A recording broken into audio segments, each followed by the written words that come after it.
सुनिए मित्रों, आज मैं आपको एक ऐसी कहानी सुनाने जा रही हूँ जो सुनने में तो अजीब लगेगी, पर जिसमें छुपे हैं जीवन के गहरे सत्य।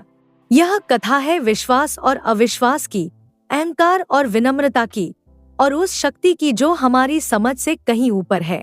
बात उन दिनों की है जब आकाश में उड़ना भी इंसान के वश में आ गया था, पर मन की उड़ान अभी भी धरती से बंधी थी। मध्य प्रदेश के हृदय में बसे प्राणपुर गांव में सुबह की सुनहरी किरणें आम के पुराने पेड़ों से छनकर यशवंत के आंगन में बिखरी हुई थी। लेकिन इस सुंदरता के बीच एक गहरा दुख छुपा था, उनके 7 वर्षीय पुत्र शौर्य का मूक संघर्ष। माँ, आज मैं स्कूल नहीं जाऊंगा, शौर्य ने अपनी माँ अदिति से कहा। उसकी आवाज में वह दर्द था जो किसी बच्चे की आवाज में नहीं होना चाहिए। अदिति का कलेजा फट गया। वह जानती थी कि शौर्य इसलिए स्कूल नहीं जाना चाहता क्योंकि वहाँ के बच्चे उसे देखकर हंसते हैं। उसके कमजोर पैर, उसकी लड़खड़ाती चाल, सब कुछ उसके लिए शर्मिंदगी का कारण बन गया था। बेटा, डॉक्टर अंकल ने कहा है कि रोज वॉक करना जरूरी है, अदिति ने प्यार से कहा, पर उसकी आंखों में आंसू तैर रहे थे। मैं वॉक नहीं कर सकता माँ, मैं सिर्फ गिरता हूँ। शौर्य की आवाज में निराशा और गुस्सा दोनों था। मुझसे कुछ नहीं होता, मैं एक बेकार बच्चा हूँ। यशवंत ने यह सुना तो उसका दिल बैठ गया। वह अपने बेटे के पास आकर बैठ गया। शौर्य, तुम मेरे लिए दुनिया के सबसे कीमती हीरे हो, कभी अपने बारे में ऐसा मत सोचना। पर पापा, राहुल कल दौड़ रहा था और मैं सिर्फ देख रहा था। क्यों भगवान ने मुझे ऐसा बनाया? शौर्य के मासूम सवाल ने यशवंत की आंखों को नम कर दिया। उस रात यशवंत और अदिति अपने कमरे में बैठे थे। दीवार पर टंगे शौर्य के बचपन के फोटो उन्हें देख रहे थे। वे फोटो जब वह खुशी से मुस्कुरा रहा था, जब उसे अपनी तकलीफ का एहसास नहीं था। यशवंत, मैं और सह नहीं सकती, अदिति फफक कर रो पड़ी। आज उसने कहा कि वह बेकार है। 7 साल का बच्चा ऐसा क्यों सोचे? यशवंत ने अदिति को गले लगा लिया। मैंने सबके सामने कसम खाई थी कि मैं उसे ठीक करूंगा। दिल्ली से लेकर अमेरिका तक के डॉक्टरों से मिला हूँ, लाखों रुपए खर्च किए हैं, पर क्या फायदा हुआ? अदिति का गला भर आया। डॉक्टर सिर्फ यही कहते हैं कि यह एक दुर्लभ न्यूरोमस्कुलर डिसऑर्डर है जिसका कोई इलाज नहीं। यशवंत चुप था। वह जानता था कि उसके पास पैसा है, जमीन है, इज्जत है, लेकिन अपने बेटे की खुशी खरीदने के लिए कुछ भी नहीं है। कभी कभी लगता है कि भगवान हमारी परीक्षा ले रहे हैं, यशवंत ने धीरे से कहा। पर मैं हार नहीं मानूंगा, कहीं ना कहीं कोई रास्ता तो होगा। अगले दिन सुबह गांव के चौपाल में बैठे बुजुर्ग गिरधारी काका अपना दैनिक किस्सा सुना रहे थे। यशवंत भी काम पर जाते समय रुक गया। अरे यशवंत बेटा, तू भी सुन, मैं कह रहा था कि पहाड़ी वाले बाबा के बारे में, गिरधारी काका ने कहा। कौन से बाबा काका? यशवंत ने उदासी से पूछा। अरे वो जो वन में रहते हैं, मास्टर जी कह रहे थे कि उनके पास कुछ तो खास बात है। रामू की माँ भी कह रही थी। क्या कह रही थी? यशवंत का ध्यान अब पूरी तरह गिरधारी काका पर था। उसकी बेटी को 10 साल से बच्चा नहीं हो रहा था। डॉक्टरों ने जवाब दे दिया था, पर बाबा से मिलने के 3 महीने बाद वह माँ बनने वाली है। यशवंत के दिल में एक हल्की सी उम्मीद जगी। और कौन गया है बाबा के पास? अरे भैया, सुखदेव की पत्नी को कैंसर था। डॉक्टरों ने कहा था 2 महीने की जिंदगी है। बाबा की दी हुई भूत से अब वह बिल्कुल ठीक है। 6 महीने हो गए। यशवंत को लगा जैसे अंधकार में कोई दिया जल गया हो। काका, यह सब सच है। अरे बेटा, मैं झूठ क्यों बोलूंगा? पर हाँ, बाबा कोई साधारण आदमी नहीं लगते। कहते हैं वे बहुत कम बोलते हैं और सिर्फ उन्हीं की मदद करते हैं जो सच्चे दिल से आते हैं। घर वापस आकर यशवंत ने यह सब अदिति को बताया। अदिति के चेहरे पर पहली बार कई दिनों बाद उम्मीद की एक लकीर नजर आई। यशवंत, अगर यह सब सच है तो हमें कोशिश करनी चाहिए, अदिति ने कहा। मैं नहीं चाहती कि बाद में यह पछतावा हो कि हमने कोई कसर छोड़ी। पर अदिति, यह सब अंधविश्वास भी हो सकता है। कहीं हम गलत उम्मीद तो नहीं पाल रहे? यशवंत, जब डॉक्टरों और विज्ञान ने जवाब दे दिया हो तो कम से कम विश्वास की ताकत तो आजमा सकते हैं। और फिर शौर्य के लिए कुछ भी करना हमारा फर्ज है। उसी रात शौर्य को समझाने की कोशिश की गई। बेटा, हम लोग कल एक जगह जा रहे हैं। अदिति ने कहा। कहाँ माँ? फिर कोई डॉक्टर? शौर्य के चेहरे पर उदासी छा गई। नहीं बेटा, इस बार कोई बाबा है। लोग कहते हैं वे बहुत अच्छे हैं। बाबा? जैसे टीवी में दिखते हैं? हाँ बेटा, लेकिन ये वाले अलग हैं। वे सिर्फ अच्छे काम करते हैं। शौर्य ने अपने मासूम तरीके से पूछा। माँ, कहीं ये भी तो नहीं कहेंगे कि मैं ठीक नहीं हो सकता? अदिति का गला भर आया। नहीं बेटा, हम सिर्फ आशीर्वाद लेने जा रहे हैं। अगली सुबह सूरज उगने से पहले ही तीनों जन पहाड़ों की तरफ निकल पड़े। रास्ता कच्चा था, जंगली था। जैसे जैसे वे ऊपर चढ़ते गए, शहर का शोरगुल पीछे छूटता गया और प्रकृति की शांति उन्हें घेरने लगी। पापा, यहाँ कितना सुंदर है, शौर्य ने यशवंत की गोद में बैठे बैठे कहा। लगता है जैसे भगवान यहीं रहते हैं। 2 घंटे की चढ़ाई के बाद वे एक छोटी सी कुटिया के सामने पहुँचे। वहाँ न बिजली थी, न कोई भव्यता, सिर्फ शांति थी, गहरी व्यापक शांति। कुटिया के सामने एक साधारण सा व्यक्ति ध्यान की मुद्रा में बैठा था। उम्र लगभग 50 की रही होगी। चेहरे पर एक अजीब सा तेज था जो बिना किसी प्रयास के दिख रहा था। यही है बाबा, यशवंत ने फुसफुसाकर कहा। जैसे ही वे पास गए, बाबा ने धीरे से आंखें खोली। वे आंखें जैसे गहरे समुद्र की तरह शांत और गहरी थी। ऐसा लगा जैसे वे सब कुछ जानती हैं, समझती हैं। प्रणाम बाबा, यशवंत ने हाथ जोड़कर कहा। बाबा ने कुछ नहीं कहा, सिर्फ शौर्य की तरफ देखा। उनकी नजर में कोई जिज्ञासा नहीं, बल्कि एक गहरी संवेदना थी। बाबा, यह मेरा बेटा है, इसके पैर। यशवंत ने शुरू किया। बाबा ने हाथ से इशारा किया जैसे कह रहे हो मुझे सब पता है। फिर वे उठे और शौर्य के पास आए। उन्होंने शौर्य का हाथ अपने हाथ में लिया। शौर्य डरा नहीं, उल्टे मुस्कुराया। बाबा, आपकी आंखें बहुत अच्छी हैं, शौर्य ने मासूमियत से कहा। बाबा के होठों पर एक हल्की मुस्कान आई। फिर वे अपनी कुटिया में गए और एक छोटी पुड़िया लेकर आए। यह राख है, बाबा ने धीमी आवाज में कहा। यह उनके मुंह से निकले पहले शब्द थे। इसे रोज इसके पैरों पर लगाना, साथ में 3 आसन सिखाता हूँ। बाबा, यह कैसे? अदिति ने पूछना चाहा। विश्वास से ज्यादा शक्तिशाली कुछ नहीं, बाबा ने कहा। लेकिन विश्वास सिर्फ मन का नहीं, आत्मा का होना चाहिए। बाबा ने शौर्य को 3 सरल योग मुद्राएं सिखाई। फिर बोले, बेटा, तुम रोज सुबह सूरज के सामने यह करना और अपने मन में यह कहना, मैं स्वस्थ हूँ, मैं मजबूत हूँ, मैं खुश हूँ। बाबा, मैं यह कर सकूंगा? शौर्य ने पूछा। तुम सब कुछ कर सकते हो, बस विश्वास करो। फिर बाबा ने यशवंत और अदिति की तरफ देखा। 8 दिन बाद यह बच्चा खुद चलकर मेरे पास आएगा। यह सुनकर अदिति की आंखों में आंसू आ गए। सच में बाबा, सत्य सिर्फ वही है जो वास्तव में हमारे सामने होता है। इंतजार करो। पहले दिन घर पहुंचकर शौर्य ने बड़े उत्साह से योग शुरू किया। अदिति ने उसके पैरों पर राख लगाई। कोई खास बदलाव नहीं दिखा, लेकिन शौर्य के चेहरे पर एक नई चमक थी। दूसरे दिन शौर्य को गहरी नींद आई।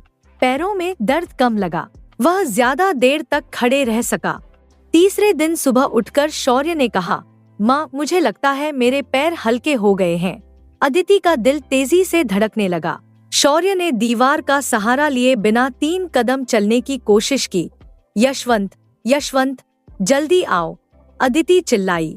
यशवंत दौड़ता हुआ आया। क्या हुआ? देखो, शौर्य खुद चलने की कोशिश कर रहा है। यशवंत की आंखों में खुशी के आंसू आ गए। शौर्य, बेटा, धीरे धीरे। चौथे दिन शौर्य बिना किसी सहारे के 10 कदम चला। अदिति ने वीडियो बनाया और रोते रोते यशवंत को दिखाया। 5वें दिन, पापा, मैं आज खुद चलकर पार्क जाना चाहता हूँ, शौर्य ने कहा। क्या तुम चल सकोगे? हाँ, मैं कोशिश करूँगा। पार्क में शौर्य ने झूला झूला। पहली बार उसने दूसरे बच्चों के साथ हंसकर बात की। 6ठे दिन शौर्य स्कूल गया। शिक्षक और सारे बच्चे हैरान रह गए। शौर्य, तुम कैसे चल रहे हो? उसके दोस्त राहुल ने पूछा। बाबा ने मुझे ठीक कर दिया, शौर्य ने गर्व से कहा।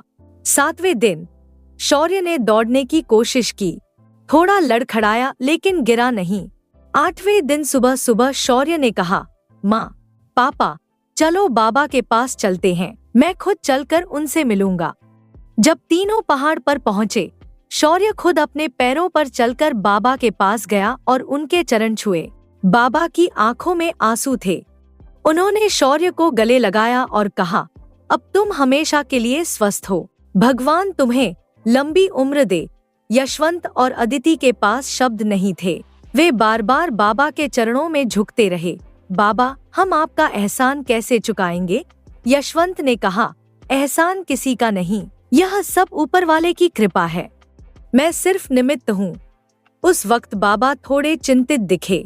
क्या बात है बाबा? अदिति ने पूछा। मुझे आज शाम को अमरनाथ के लिए निकलना था। वहाँ बहुत से लोग मेरा इंतजार कर रहे हैं, लेकिन मेरी ट्रेन छूट गई है। यशवंत को लगा जैसे यह उसके लिए अपनी कृतज्ञता व्यक्त करने का सुनहरा मौका है। बाबा, अगर आप इजाजत दे तो मैं आपके लिए फ्लाइट की व्यवस्था करवा सकता हूँ, भोपाल से श्रीनगर तक। बाबा ने पहले मना किया, बेटा, हम जमीन के लोग हैं, आकाश में उड़ना हमारे लिए नहीं। लेकिन यशवंत और अदिति के बार बार आग्रह पर वे मान गए। ठीक है, लेकिन यह सिर्फ तुम्हारी सेवा भावना के कारण, मैं कोई विशेष उपचार नहीं चाहता। अगली सुबह तीनों भोपाल एयरपोर्ट पहुँचे। बाबा का सादा भगवा वस्त्र, कमंडल और रुद्राक्ष की माला देखकर लोगों की नजरें उन पर टिक गईं। एयरपोर्ट में चेक इन के समय कुछ यात्रियों ने आपत्ति जताई। देखिए, ये लोग हवाई जहाज का माहौल खराब करते हैं, एक व्यापारी ने कहा। हाँ, इनकी वजह से कोई अंधविश्वास फैल सकता है, एक महिला ने जोड़ा। और यह कमंडल और माला, कहीं कोई समस्या न हो, तीसरे व्यक्ति ने कहा। एयरलाइन के कर्मचारी उलझन में पड़ गए। यशवंत ने समझाने की कोशिश की, सर, ये बहुत सम्मानित संत है, आध्यात्मिक यात्रा पर जा रहे हैं, कोई समस्या नहीं होगी। लेकिन कुछ यात्री अड़े रहे। आखिरकार एयरलाइन के सीनियर ऑफिसर ने फैसला सुनाया, हमें खेद है, लेकिन अन्य यात्रियों की सुविधा को देखते हुए इन्हें फ्लाइट में यात्रा करने की अनुमति नहीं दी जा सकती। बाबा चुपचाप उठे।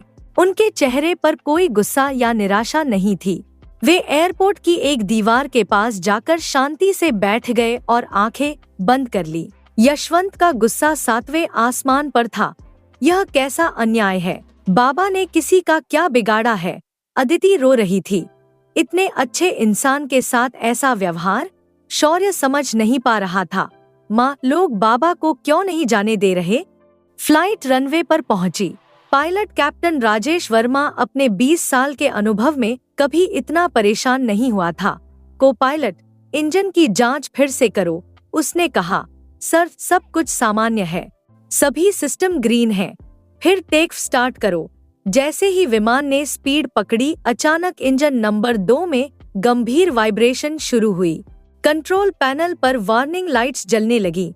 इमरजेंसी, टेक अबॉर्ट, कैप्टन ने चिल्लाकर कहा। विमान रुक गई। इंजीनियरों को बुलाया गया।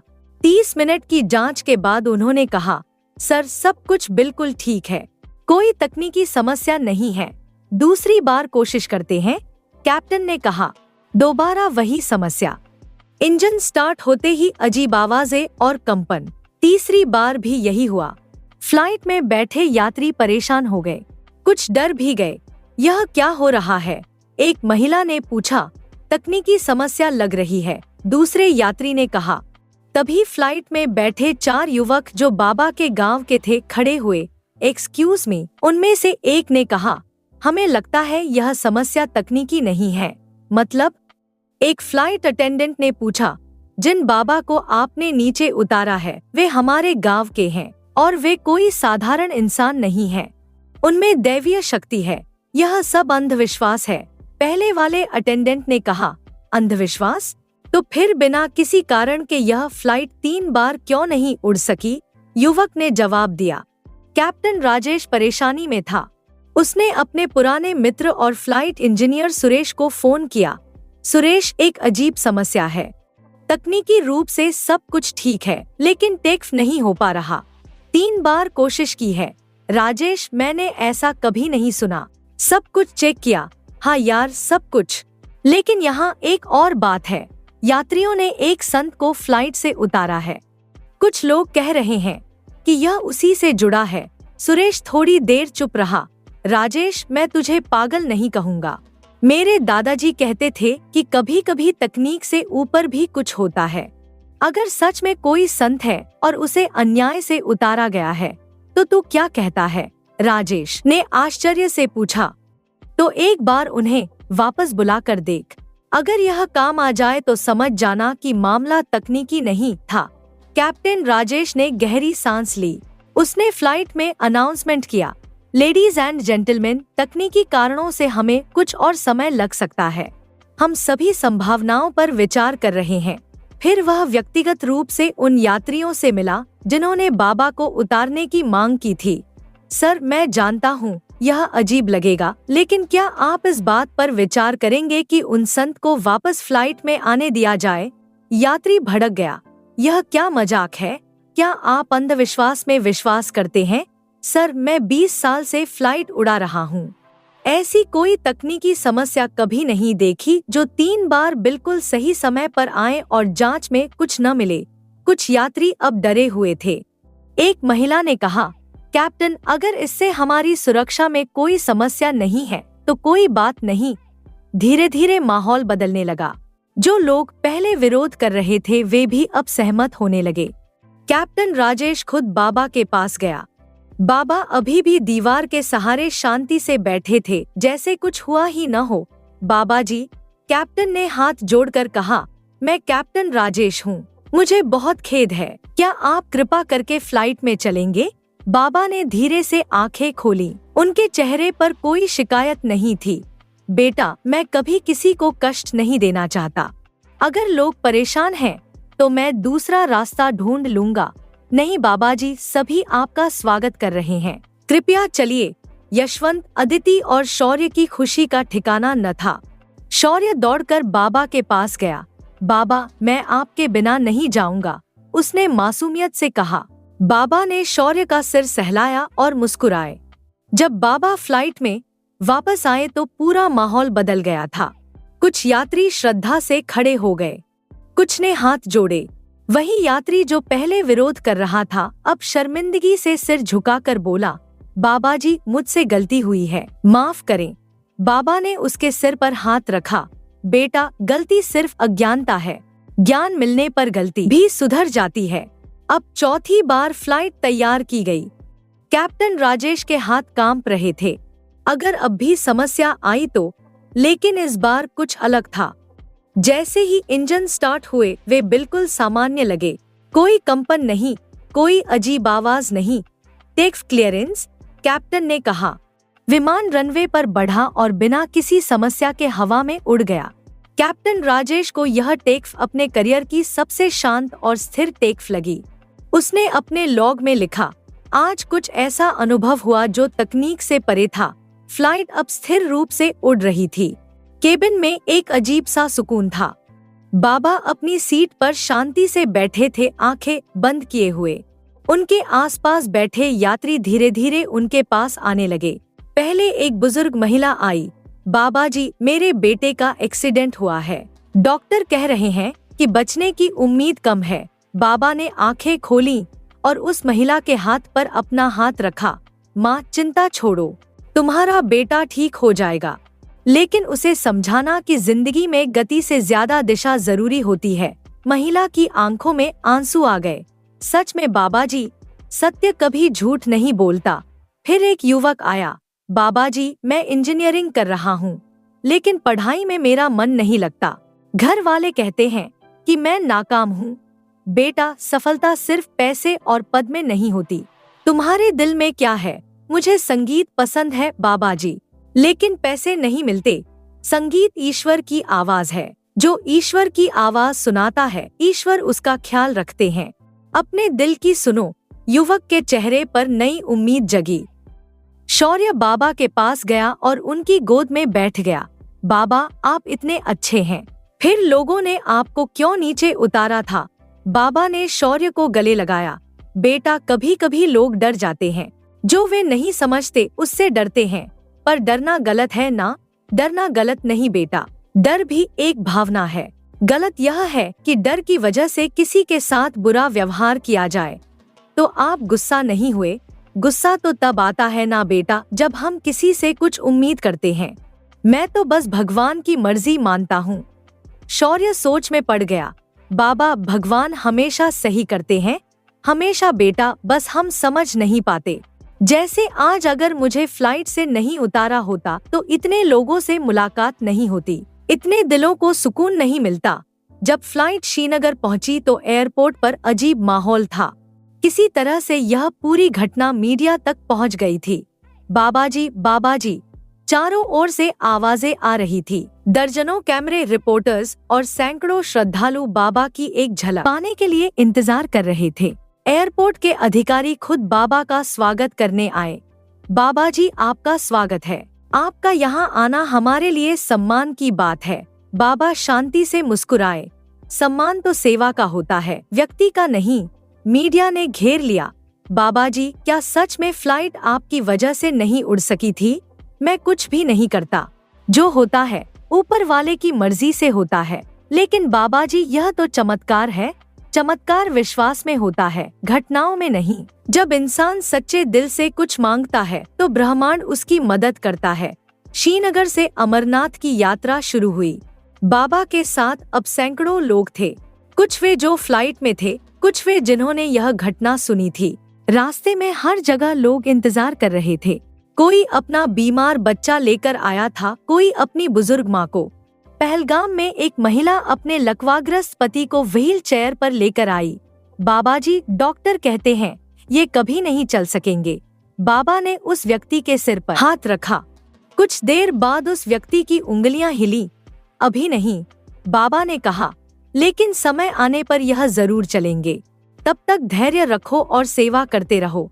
चंदनबाड़ी में एक बुजुर्ग व्यक्ति आया। बाबाजी, मेरी बेटी का ब्याह नहीं हो रहा। 4 साल से कोशिश कर रहे हैं। तुम्हारी बेटी में कोई कमी नहीं, बस अभी तक सही इंसान नहीं मिला। अगले महीने सब ठीक हो जाएगा। जैसे जैसे काफिला ऊपर चढ़ता गया, प्रकृति भी जैसे बाबा का स्वागत कर रही थी। जहाँ वे चलते, हवा शांत हो जाती, बादल हट जाते। एक दिन अचानक भयानक बर्फीला तूफान आया।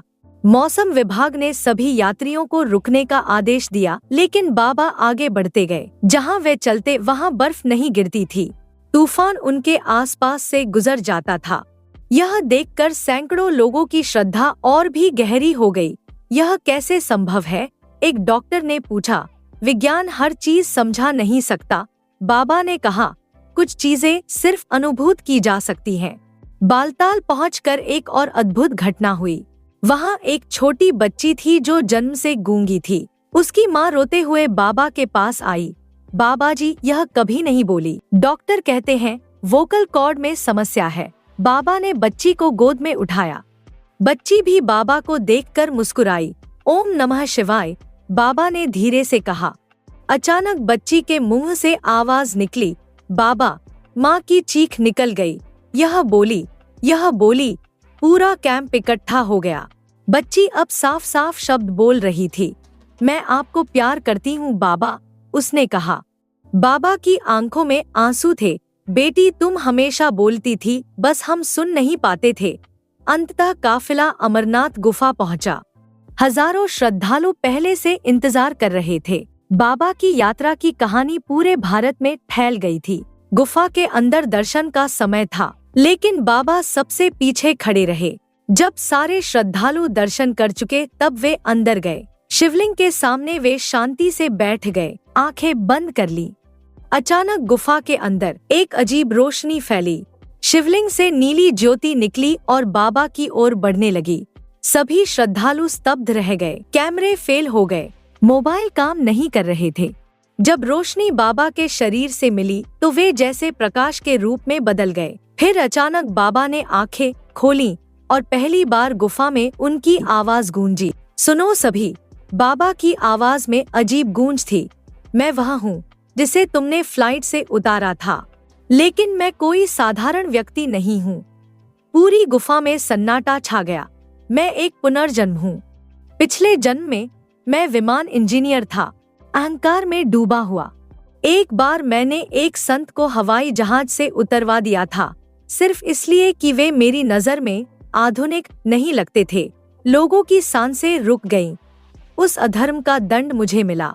मृत्यु के बाद मेरी आत्मा भटकती रही। तब महादेव ने मुझे यह अवसर दिया कि मैं अपने पापों का प्रायश्चित करूं। शौर्य की ओर इशारा करते हुए बाबा ने कहा, यह बच्चा मेरे पुराने कर्मों का परिणाम था। जिस संत को मैंने दुख दिया था, उसी तरह यह बच्चा भी दुख में था। अब जब इसे स्वास्थ्य मिला है, मेरी आत्मा को शांति मिली है। इसलिए याद रखना, भी किसी के बाहरी रूप से उसकी पहचान मत करना। हर इंसान में एक दिव्यता होती है, उसका सम्मान करना। बाबा ने फिर आंखें बंद की। शिवलिंग से एक और तेज रोशनी निकली। जब रोशनी शांत हुई तो बाबा वहाँ नहीं थे। सिर्फ हवा में एक दिव्य सुगंध और सभी के दिलों में गहरी शांति थी। शौर्य रो रहा था। माँ, बाबा कहाँ गए? अदिति ने उसे गले लगाया। बेटा, बाबा हमेशा हमारे दिल में रहेंगे। यशवंत की आंखों में आंसू थे।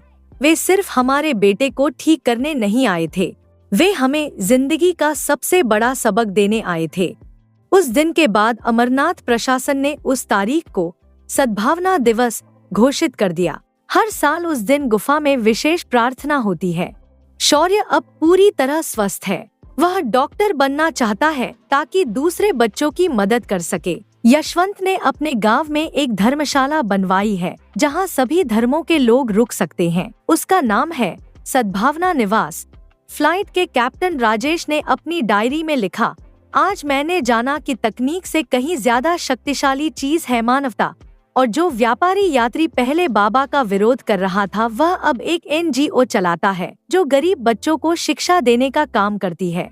यह कहानी सिखाती है कि चमत्कार सिर्फ अंधविश्वास नहीं होते। असली चमत्कार तब होता है जब इंसान के दिल में करुणा जगती है, जब वह दूसरों की सेवा करता है और जब वह समझता है कि हर व्यक्ति में एक दिव्यता छुपी होती है। बाबा शायद शारीरिक रूप से नहीं रहे, लेकिन उनका संदेश आज भी जिंदा है। बाहरी रूप से किसी को मत परखो, हर दिल में भगवान बसते हैं। यह कहानी हमें याद दिलाती है कि विश्वास, प्रेम और सेवा की शक्ति सबसे बड़ी होती है। जब हम सच्चे दिल से किसी की मदद करते हैं, तो ब्रह्मांड हमारी मदद करता है। धन्यवाद मित्रों। आगे भी ऐसी ही कहानियाँ सुनते रहने के लिए चैनल को सब्सक्राइब जरूर करें। कहानियों को लाइक और शेयर करना बिल्कुल न भूलें। नमस्कार।